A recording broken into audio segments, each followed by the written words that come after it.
दोस्तों, shark tank India season 2 के पहले एपिसोड में एक कमाल का स्टार्टअप आया था जिनका बिजनेस बढ़िया था, मार्केटिंग स्ट्रेटेजी अच्छी थी और तो और फाउंडर्स में भी काफी दम था। लेकिन इस सब के बावजूद उन्हें फंडिंग नहीं मिली। क्यों भाई? उनसे क्या कोई गलती हो गई या फिर कहीं हमारे शार्क्स ने ही एक बहुत अच्छी इन्वेस्टमेंट डील मिस तो नहीं कर दी? इन सारे सवालों के जवाब मिलेंगे और साथ में कुछ खुफिया जानकारी भी मिलेगी जिसके बारे में आपको कोई नहीं बता रहा। तो ये वीडियो पूरा देखिएगा एंड तक। हाँ भाई, रिकॉर्डिंग बटन दबाया था ना, हुआ है ना रिकॉर्ड ये? तो मैं किस स्टार्टअप के बारे में बात कर रहा हूँ ये तो आपको पता चल ही गया होगा, टाइटल जो पढ़ लिया, सो स्मार्ट। तो शार्क टैंक में आए राहुल सचदेवा और धीरज बंसल अपने स्टार्टअप रीकोड स्टूडियोज के साथ। इनका स्टार्टअप ब्यूटी और पर्सनल केयर प्रोडक्ट्स बनाता है और ये ऑफलाइन और ऑनलाइन दोनों चैनल्स के जरिए अपना प्रोडक्ट बेचते हैं। इसके अलावा इनकी एक मार्केट प्लेस वेबसाइट भी है जहां पे ये बाकी ब्रांड्स के भी प्रोडक्ट्स बेचते हैं और इनकी शार्क टैंक पे आस्क थी 1 करोड़ रुपए की अपनी कंपनी के 1% के लिए। अब आप सोचेंगे कि मार्केट में तो कितनी सारी मेकअप ब्रांड्स हैं, तो इनके स्टार्टअप में ऐसा अलग क्या है? तो अलग है इनका कस्टमर सेगमेंट और कस्टमर एक्विजिशन स्ट्रैटेजी। देखिए, बिजनेस में ना 2 चीजें होती हैं, पहला आपका प्रोडक्ट, दूसरा उसे बेचने का तरीका। अब आपका प्रोडक्ट कितना भी अच्छा क्यों ना हो, अगर आपको उसे बेचना नहीं आता तो वो नहीं बिकेगा। और यही बेचने का तरीका क्रैक कर लिया है रीकोड स्टूडियोज ने। मानता हूँ मार्केट में काफी सारे मेकअप ब्रांड्स हैं जो अपने प्रोडक्ट्स बेच रहे हैं, लेकिन इनमें से ज्यादातर ब्रांड्स अच्छा कमाने वाले कस्टमर्स को ही टारगेट कर रहे हैं और इनके प्रोडक्ट्स भी महंगे ही है। यहाँ तक कि अगर अपनी विनीता दीदी की बात करें तो इनकी कंपनी शुगर भी अच्छा कमाने वाले कस्टमर्स को टारगेट करती है, जबकि ये पूरी मार्केट इंडिया में 1,73,000 करोड़ की है। तो रीकोड स्टूडियोज इसमें से सिर्फ वो लोअर इनकम या फिर कम कमाने वाले कस्टमर्स को टारगेट कर रहा है जो लैक्मे या बाकी के बड़े ब्रांड्स के प्रोडक्ट नहीं खरीद सकते। अब इनकी मेन यूएसपी है इनकी मार्केटिंग स्ट्रेटेजी और कस्टमर एक्विजिशन स्ट्रेटेजी, जहाँ बड़े बड़े ब्रांड्स इंस्टाग्राम और इन्फ्लुएंसर्स को पैसे दे देकर अपनी मार्केटिंग करते हैं, कस्टमर्स एक्वायर करते हैं। रीकोड स्टूडियोज 1500 रुपए में कॉलेज स्टूडेंट्स को 5 स्टार में लंच कराता है, मेकअप क्लास देता है और साथ ही साथ अपने ब्रांड के प्रोडक्ट्स भी फ्री देता है। यानी 1500 रुपए में 5 स्टार में लंच तो मिलेगा ही, साथ में मेकअप की क्लास भी मिलेगी और रीकोड ब्रांड के प्रोडक्ट्स भी मिलेंगे। अब यार, ये इनकी कस्टमर एक्विजिशन स्ट्रेटेजी इतनी तगड़ी इसीलिए है क्योंकि एक बार अगर आप अपने कस्टमर को एक अच्छा एक्सपीरियंस दे देते हो तो वो उसे जिंदगी भर नहीं भूलता और इसकी वजह से कस्टमर की लॉयल्टी बढ़ जाती है आपके ब्रांड की तरफ। इसके अलावा जब बीच में कोविड आया था तो इन्होंने अपने प्रोडक्ट्स पे अपनी वेबसाइट पे 1-1 रुपए की फ्लैश सेल लगा दी थी, यानी रीकोड ब्रांड के प्रोडक्ट्स 1-1 रुपए में बिक रहे थे, तो ज्यादातर कस्टमर्स ने उन्हें खरीदा।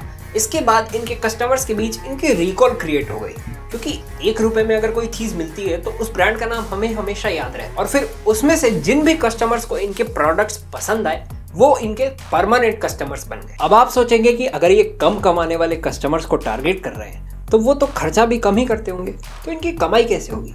तो यार देखो, सीधी सी बात है, हम इंडियंस ना बहुत एस्पिरेशनल होते हैं।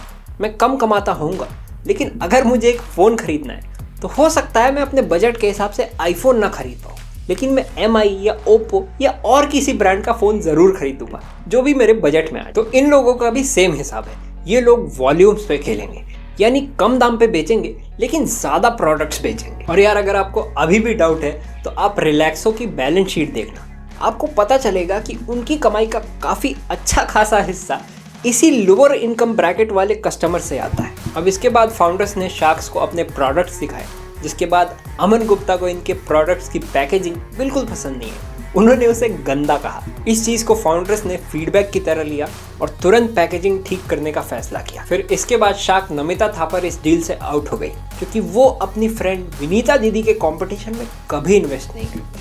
अब यार, अभी तक ना सब इनको हल्के में ले रहे थे कि हाँ ठीक है, होगा कोई मेकअप ब्रांड, ठीक ठाक ही पैकेजिंग है, प्रोडक्ट्स भी ठीक ही हैं, कौन सी बड़ी बात है।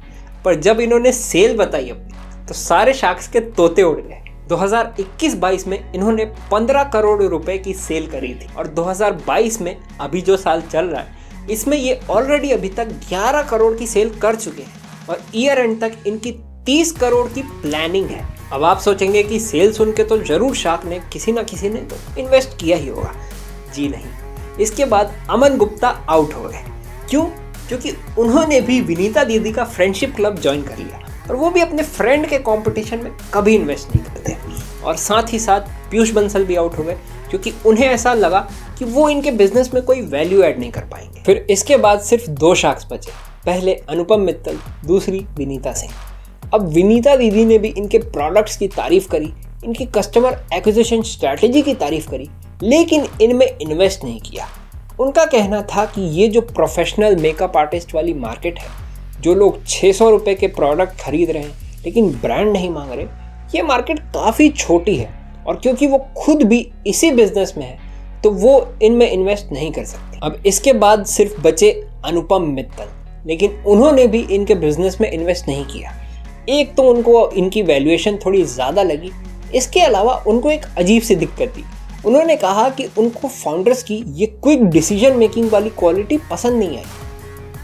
अब यार जहाँ तक बात रही इस डील की, तो शार्क अमन गुप्ता और नमिता थापर को अपनी दोस्ती की वजह से इस डील से आउट नहीं होना चाहिए था, क्योंकि जैसा पीयूष भाई ने कहा, अगर ये लोग सारे शार्क्स की कैटेगरी ब्लॉक ही कर देंगे तो शार्क टैंक में कोई भी eyewear brand, headphone brand, health care brand या फिर ब्यूटी ब्रांड नहीं आ पाएगा और फिर एंटरप्रेन्योर्स की मदद नहीं होगी। इसके अलावा शार्क अनुपम मित्तल का ये कहना कि उनको इनकी क्विक डिसीजन मेकिंग से दिक्कत है कि ये लोग तुरंत फैसला ले लेते हैं, ये मुझे काफ़ी ज़्यादा अजीब लगा, क्योंकि पर्सनली मैं बताऊं तो मुझे इन फाउंडर्स के अंदर सबसे अच्छी क्वालिटी यही लगी कि ये तुरंत फैसला लेते हैं। आपने कहा पैकेजिंग खराब है, बंदे ने बिना कोई क्वेश्चन पूछे सामने से बोला कि हाँ ठीक है पैकेजिंग खराब है, हम कल से इसे ठीक कर देंगे। यार और क्या चाहिए आपको?